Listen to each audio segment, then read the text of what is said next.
여러분 안녕하십니까. 오늘은 45주년을 만든 5.18 광주 민주화운동 기념일입니다.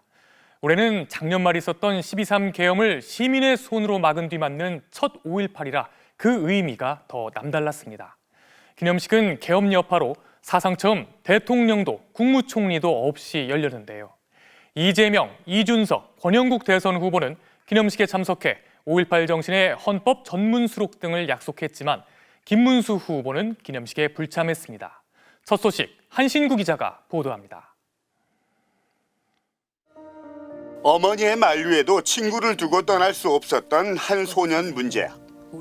노벨 문학상을 받은 한강 작가의 작품 소년이 온다의 모델인 고 문재양 열사와 시민군 대변인 윤상원 열사의 삶이 조명된 제45주년 5.18 민주화운동 기념식. 올해는 1980년 5월 광주의 민주주의 수호 정신을 함께 기록하며 공유하자는 취지로 열렸습니다.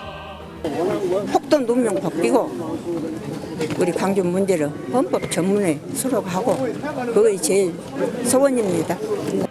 역대 기념식에는 대통령이나 국무총리가 참석했지만 지난해 말 비상계엄과 탄핵 그리고 윤석열 전 대통령 파면 여파로 대통령 거리 상태에서 처음으로 치러졌습니다. 2조 대통령 권한대행은 기념사를 통해서 5월 정신 위에 오늘의 대한민국이 세워졌고 광주의 역사를 넘어 우리 모두의 역사라며 5월 정신 계승을 다짐했습니다. 대한민국은 지금 곳곳에 갈등과 분열이 깊어지고 있습니다. 45년 전 5월의 광주가 보여주었던 연대와 통합의 정신은 지금 우리에게 꼭 필요한 가르침입니다.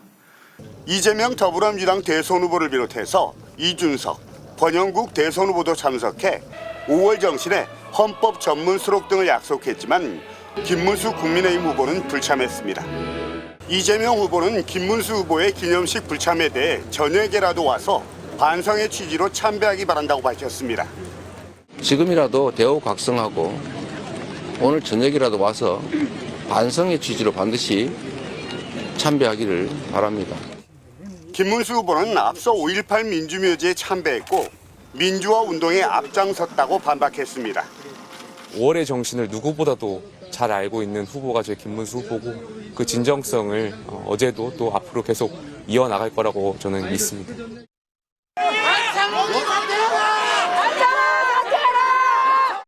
윤석열 전 대통령 방어권 보장을 권고 의결했던 안창호 국가인권위원장은 기념식장에 참석했다가 시민들의 거센 항의를 받고 되돌아갔습니다. MBC 뉴스 한신구입니다. 광주를 찾은 이재명 민주당 후보는 5.18 정신의 헌법 전문 수록과 대통령 권한 분산 방안 등을 담은 개헌 구상을 전격 발표했습니다. 특히 대통령의 중간평가 성격으로 4년 연임제를 도입하자고 제안했는데요.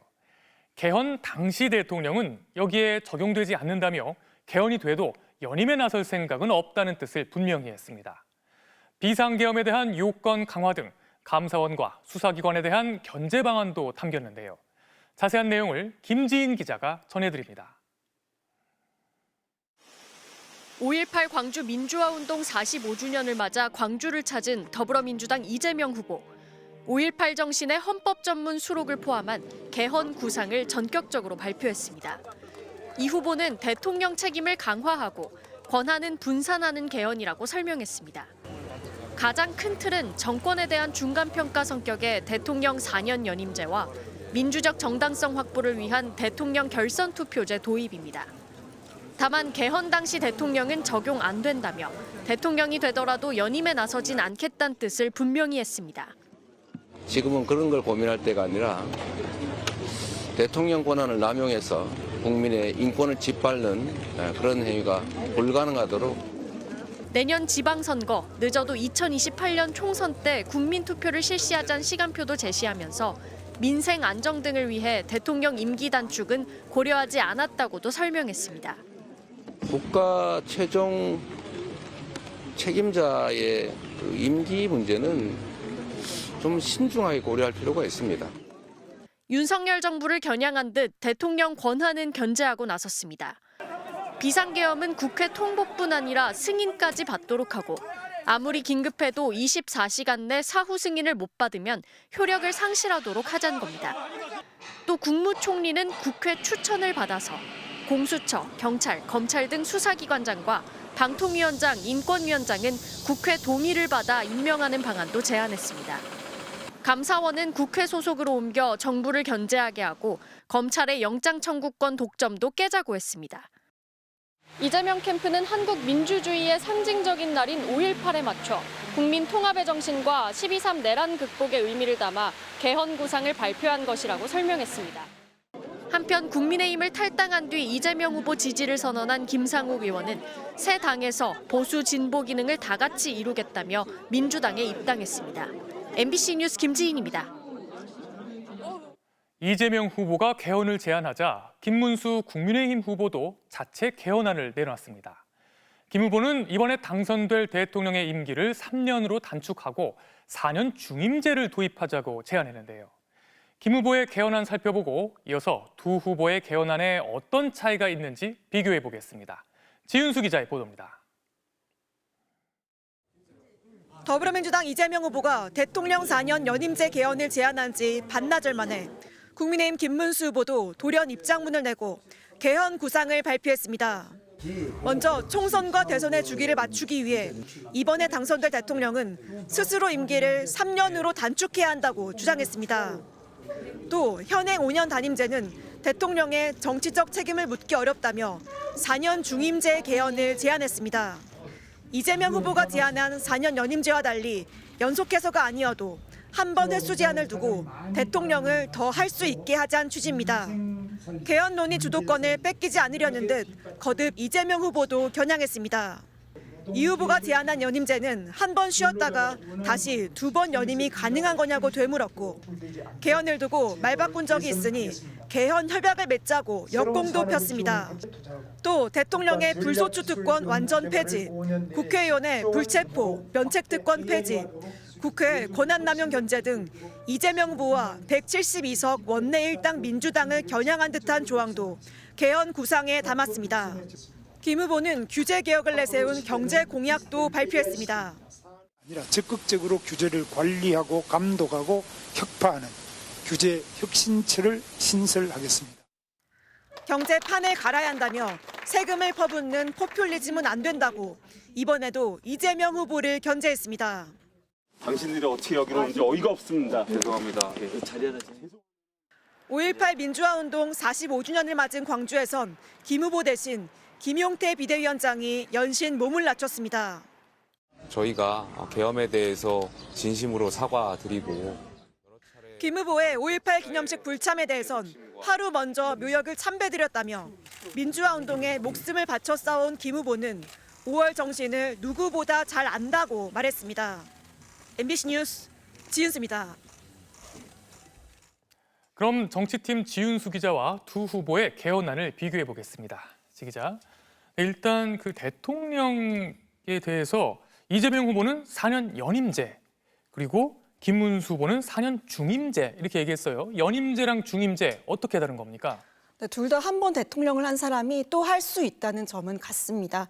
다만 대통령을 딱 한 번만 할 수 있는 단임제에선 잘했나 못했나를 평가를 못하다 보니까 다시 시킬지 선거로 평가를 해보자는 건데요. 차이는 연속으로 하느냐, 연속은이 아니냐 이 여부입니다. 미국 대통령 사례를 보면 트럼프, 바이든, 다시 트럼프 이렇게 대통령이 당선됐죠. 이게 바로 중임제입니다. 한 번 대통령을 한 뒤 연속이건 아니건 상관없이 대통령에 도전할 수 있는데요. 반면 연임제는 반드시 연속해서만 할 수 있습니다. 연임제인 러시아 사례를 보면 푸틴, 메드베데프, 다시 푸틴. 이렇게 중간에 한번 쉬기만 하면 연임 자체에는 횟수 제한이 없습니다. 국민의힘은 이재명 후보가 이걸 노리고 연임제를 들고 나왔다고 공세를 폈는데요. 이재명 캠프는 당연히 딱 한 번 연임하는 걸 전제로 큰 방향만 제안했다면서 국민의힘이 황당한 경우를 우려한다고 일축했습니다. 네, 이 개헌안을 보면 견제할 대상도 차이가 있는 것 같아요. 두 후보끼리 어떻습니까? 네, 이재명 후보 개헌안은 윤석열 전 대통령 같은 황당한 비상계엄을 막는 내용이 담겼는데요. 감사원과 방송통신위원회, 인권위원회 등 전 정권 보복에 동원되거나 정권 지치기에 앞장섰다는 지적을 받은 기관들이 주로 대상이 됐습니다. 대통령 견제는 국회에게 주로 맡겼는데 과반을 넘는 원내 일당의 자신감도 배경이 된 걸로 보입니다. 김문수 후보는 대통령 불소추 특권 폐지를 제안했는데 이재명 후보가 대통령이 돼도 계속 재판을 받도록 하겠다는 겁니다. 국회 권한남용 견제 방안도 마련하겠다고 했는데 국회 폭주 때문에 비상계엄을 했다는 논리가 연상되는 대목입니다. 네, 그런데 이런 개헌 논의가 사실 대선 초기에 좀 논의가 되다가 그동안 10대 공약 이런 데서는 두 후보 다 별로 보이지가 않았어요. 그런데 이렇게 갑자기 본격화되는 이유가 있을까요? 가장 앞장서고 있는 이재명 후보는 개헌에 그동안 소극적이라는 비판을 받아왔습니다. 5.18 날짜를 맞춰 개헌을 발표하면서 극적인 효과도 노린 걸로 보입니다.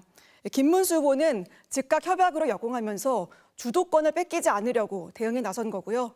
대선까지의 개헌도 쟁점이 될 걸로 보입니다. 네, 지윤수 기자 수고했습니다. 오늘 대선 후보들은 이재명 후보가 유세 도중 경기도지사 시절의 계곡 정비 사업을 설명하며 커피 원가가 120원이라고 한 발언을 두고 공방을 벌였습니다. 경쟁 후보들은 자영업의 현실을 모르는 발언이라고 공세를 펼쳤는데요. 이재명 후보 측은 5년 전 계곡 불법 영업에 대해 얘기한 취지를 왜곡하고 있다고 반박했습니다. 잠시 뒤 8시부터 열리는 첫 대선 후보 TV 토론의 주제가 마침 경제인 만큼 민생경제 해법 등을 놓고 치열한 공방이 예상됩니다. 김정우 기자의 보도입니다. 지난 16일 전북 군산에서 유세에 나선 더불어민주당 이재명 후보. 2019년 경기도지사 시절 계곡 불법 영업 정비의 성과를 소개하며 이렇게 말했습니다. 닭 5만 원 주고 해봐야 땀 삘삘 흘리고 막 1시간 동안 고와가지고 팔아봐야 3만 원밖에 안 나오지 않냐. 커피 한 잔 팔면 8천에서 1만 원을 받을 수 있는데 원가가 내가 알아보니까 120원이더라. 이 커피 원가 120원 발언을 두고 경쟁 주자들이 거센 공세에 나섰습니다. 국민의힘 김문수 후보는 자영업자들을 마치 폭리를 취하는 악덕 사업자로 보면서 민생 경제를 살린다는 건 어불성설이라며 사과를 요구했습니다. 개혁신당 이준석 후보도 어렵게 생업을 유지하는 자영업자들 눈에 피눈물 나게 하는 발언이라고 쏘아붙였습니다. 이재명 캠프는 국민의 계곡 이용권과 장사하는 분들의 생계 모두를 보장해주려 노력했다는 게 발언 취지였다며 해묵은 비방에 대응할 가치도 없다고 일축했습니다. 잠시 뒤 MBC를 통해 생중계될 21대 대선 첫 TV 토론을 앞둔 신경전이 벌어진 셈입니다. 공교롭게 첫 TV 토론 주제는 민생경제 활성화 방안과 트럼프 시대 통상 전략, 국가 경쟁력 강화 방안 등 3가지. TV 토론은 바로 직전 벌어졌던 커피 120원 발언 공방처럼 이재명 대 김문수, 이준석의 구도로 진행될 것으로 보입니다. 1위 자리를 굳건히 지켜온 이재명 후보는 실점을 최소화해야 하는 수비자 입장이라면 반면 김문수, 이준석 후보는 상대 실책을 파고들어 유효한 득점까지 성사시켜야 하는 공격자 입장인 셈입니다. 민주노동당 권영국 후보는 보수 후보들에 맞서 노동자와 민생 정책을 강조하며 존재감을 드러낼 것으로 보입니다. 중앙선거 방송토론위원회는 공직선거법에 따라 국회 의석수, 직전선거 득표율 등을 근거로 토론 초청 후보 4명을 선정했으며 23일 2차 사회 분야, 27일 3차 정치 분야 TV토론회가 각각 이어집니다. MBC 뉴스 김정우입니다.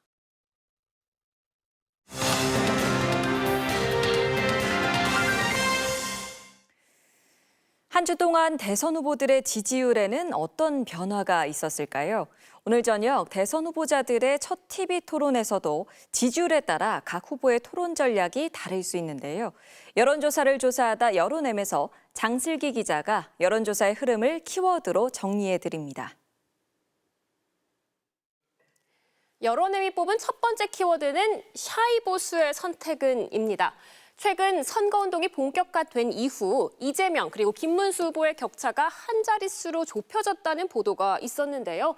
이걸 두고 자신의 정치 성향을 공개하기를 꺼려하는 이른바 샤이 보수가 움직인다는 얘기가 나옵니다.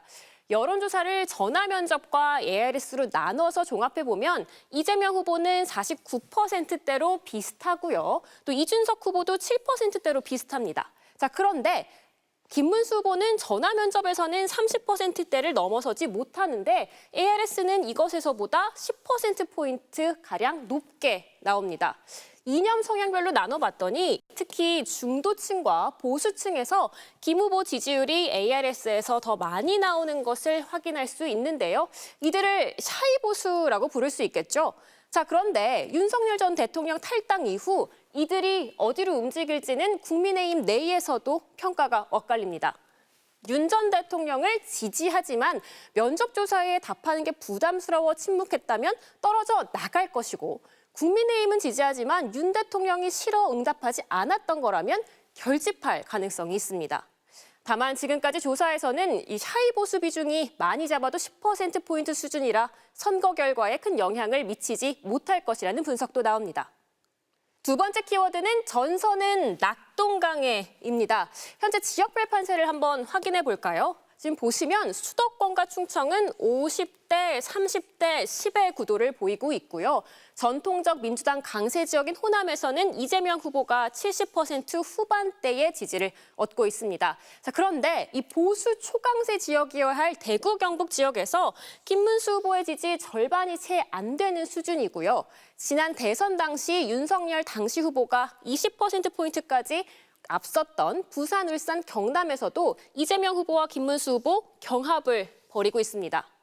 자, 수도권 다음으로 인구가 많은 이 부산, 울산, 경남에서 두 후보자 격차 거의 없는 데다 의견 유보층이 16.1%로 가장 많은 만큼 후보자들의 발걸음은 낙동강을 따라 더 바빠질 것으로 보입니다. 더 자세한 분석은 여론조사 종합 포털 여론M에서 확인하실 수 있습니다. MBC 뉴스 장슬기입니다. 광주 금호타이어 공장에 불이 난 지 31시간 만에 초기 진화가 완료됐습니다. 하지만 검은 연기가 광주 도심을 뒤덮으며 곳곳에서 분진 피해가 발생했는데요. 연기가 적어도 사흘가량은 더 날 것으로 예상돼 주민들의 피해는 계속될 전망입니다. 천홍희 기자가 현장 취재했습니다. 검은 연기가 뿜어져 나오는 금호타이어 광주 공장. 소방 헬기가 하늘에서 쉴 새 없이 물을 뿌립니다. 생고무에 붙은 불이 꺼지지 않으면서 연기가 계속 나고 있습니다. 이곳이 불이 시작된 공장인데요. 건물 붕괴 위험이 있어서 보시는 것처럼 건물을 철거하고 있고요. 안에 있는 생고무가 타는 것을 막기 위해서 산소를 차단하는 역할을 하는 특수 액체를 뿌려놨습니다. 검은 연기가 이틀간 도심을 뒤덮으면서 식물에는 마치 까만 반점처럼 검은 재가 내려앉았습니다. 주차된 자동차들에도 온통 검은 분진이 묻었습니다. 수건으로 닦아보지만 잘 지워지지도 않습니다. 안 나가 안 닦여. 기름 성분이 있어서 이게 안 닦여. 공장 주변 상가나 식당에선 큰 선풍기를 들고 공기를 순환시켜보지만 매캐한 연기가 빠지질 않습니다. 주말 매출로 그나마 좀 더 먹고 사는데 주말을 이렇게 다 버려버려가지고. 창문을 닫아도 독한 연기가 들어오다 보니 주민 200여 명은 근처 대학교 체육관으로 대피했습니다. 하나같이 목이 칼칼하고 머리가 아프다고 호소합니다. 얘는 지금 눈도 시뻘게 져가지고 눈 충혈돼 있고, 얘는 기침하다가 토하려고 그러고 막 그러기도 해가지고 아 여기 있으면은 안 되겠다 싶어가지고 빠르게 준비해가지고 10분 만에 준비하고 나온 것 같아요. 소방당국은 오후 3시쯤 진화율이 95%라고 밝히면서 국가소방동원령을 해제했다고 밝혔습니다. 다만 불이 꺼져도 연기는 계속 날 수 있다며 연기가 완전히 그치는 데는 3일 정도 더 걸릴 것으로 보고 있습니다. 보통 평균적으로 2, 3일은 걸린다는 것이 통설입니다. 정일택 금호타이어 대표이사는 깊이 사죄드린다며 주민 피해를 최대한 보상하겠다고 밝혔습니다. MBC 뉴스 천홍희입니다. 내란 우두머리 등 혐의로 기소된 윤석열 전 대통령의 네 번째 공판이 내일 열립니다. 국민의힘 탈당 이후 첫 공개 행보라 취재진 앞에서 별도의 입장을 밝힐지 주목되는데요. 담당 재판관인 지기현 부장판사도 대법원이 룸살롱 접대 의혹에 대해 확인에 나서면서 관심을 모으고 있습니다. 윤수환 기자입니다. 윤석열 전 대통령은 지난주 3차 공판 때 지상 출입구를 통해 처음 공개 출석했지만 기자들 질문에 답을 하진 않았습니다. 비상계엄 선포에 대해 사과하실 생각 있나요? 윤 전 대통령 측은 조기 대선에 미칠 영향을 고려해 말을 아낀 것이라고 설명했습니다. 그러나 내일 네 번째 공판 출석 때는 별도 발언을 할 수 있다는 관측이 나옵니다. 어제 국민의힘을 탈당하면서 김문수 후보 당선을 위해 백의종군하겠다는 입장을 냈기 때문입니다. 이번 재판부터는 비상계엄 선포 당시 군경에 의무 없는 일을 하도록 시킨 직권남용 혐의 관련 심리도 시작됩니다. 추가 기소된 혐의에 입장을 밝히는 모두 절차에서 윤 전 대통령이 직접 발언할 가능성도 있습니다. 이와 함께 담당 재판장인 지귀현 부장판사 역시 관심을 모으고 있습니다. 더불어민주당의 룸살롱 접대 의혹 제기 이후 처음으로 내일 재판의 모습을 드러내는 겁니다. 1인당 100에서 200만 원 정도의 비용이 나오는 룸사롱에서 여러 차례 술을 마셨고 단 한 번도 그 판사가 돈을 낸 적이 없다. 윤리감사원실을 통해 사실관계 확인에 나선 대법원은 아직 재판이나 직무에서 배제할 상황이 아니라고 밝힌 상태입니다. 지 부장판사는 김용현 전 국방장관과 조지호 전 경찰청장 등 계엄 당시 군경 수뇌부의 내란 혐의 재판도 맡고 있습니다. 특히 김 전 장관과 노상원 전 국군정보사령관 등의 재판을 5차례 연속 비공개로 진행하던 지난주 공판에서 시민단체 관계자로부터 알 권리 침해란 지적을 받기도 했습니다. 지 부장판사는 알 권리가 최대한 침해되지 않는 방향으로 검토하겠다며 오는 23일 공판 증인신문부터 공개로 전환하겠다고 밝혔습니다. MBC 뉴스 윤수환입니다. 재건축을 둘러싼 아파트 단지 사이의 갈등 때문에 학생들이 학교를 가기 위해 위험하게 담을 넘거나 좁은 틈새를 지나다 다치기까지 한다고 합니다. 이 통학로로 연결되는 아파트 쪽문이 막혔다, 열렸다 하는 건데요. 자세한 내용은 이주연 기자가 취재했습니다. 가방을 맨 학생들과 한 여성이 아파트 사이에 있는 울타리 담을 넘습니다. 초등학생 등 평소 입주민들이 오가던 아파트 사이의 쪽문이 갑작스레 막혀버렸기 때문입니다. 옆에는 아파트 경계 쪽문을 폐쇄해야 한다는 안내 문구가 세워져 있습니다. 학교 시간도 제가 5시에 지나다니니까 막혀있다고 돌아가라고 말씀하시더라고요. 어떤 분이 기존 통학로가 여기여서 계속 이용하고 있었는데 여기가 막혀서 갑작스럽게 길이 막히자 우선 학부모들이 분통을 터뜨렸습니다. 초등학교까지 5분이면 갈 수 있었던 길을 놔두고 2~3배 이상의 시간을 들여 대로변 옆을 걸어가야 하기 때문입니다.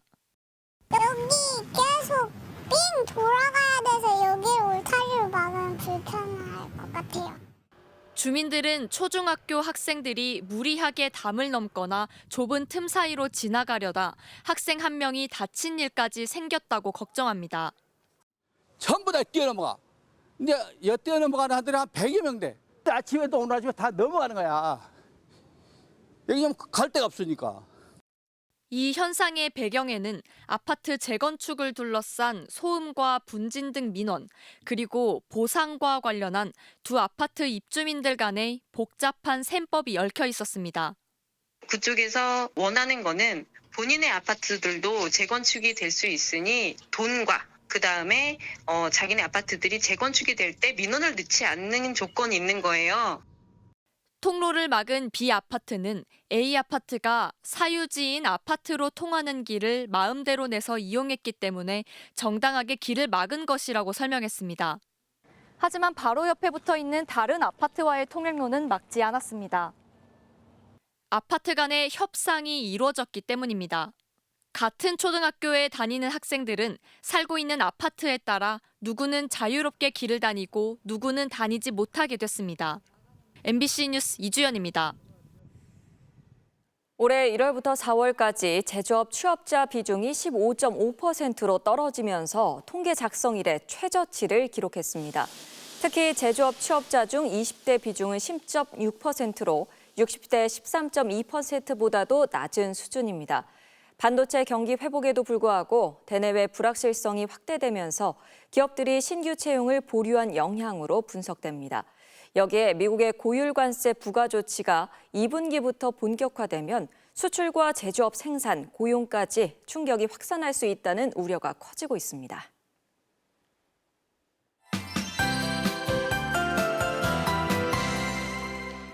오늘 완연한 봄 날씨가 펼쳐졌습니다. 지금 보시는 건 오늘 서울의 모습인데요. 구름 한 점 없이 쾌청한 하늘이 드러나 있고요. 눈부신 봄 햇살이 가득 쏟아졌습니다. 야외 활동 즐기기 좋은 하루였습니다. 내일은 다시 비 소식이 나와 있습니다. 내일 오후부터 모레 새벽 사이 중부를 중심으로 오락가락 비가 내리겠습니다. 예상 강수량은 경기 동부와 강원 내륙 5에서 20, 충북 5에서 10, 서울과 충남, 경북 북부 지방에서도 5mm 안팎의 비가 조금 오는 곳이 있겠습니다. 기온은 갈수록 오르겠습니다. 내일 서울 낮 기온 21도로 오늘과 비슷하게 했는데요. 화요일과 수요일에는 27도까지 오르면서 더워지겠습니다. 내일은 오후부터 중부지방에 차츰 비가 내리기 시작하겠고요. 강원 높은 산지를 중심으로는 바람이 매우 강하게 부는 곳이 있겠습니다. 자세한 내일 아침 기온을 보시면 서울이 12도, 대전 12도, 대구 13도로 출발하겠습니다. 한낮 기온은 서울이 21도, 광주 25도, 부산 22도 안팎까지 오르겠습니다. 모레 아침부터는 다시 맑아지겠는데요. 수요일에는 또 전국 곳곳에 비 소식이 나와 있습니다. 날씨였습니다. 일요일 뉴스데스크 여기서 마치겠습니다. 함께해 주신 여러분 고맙습니다.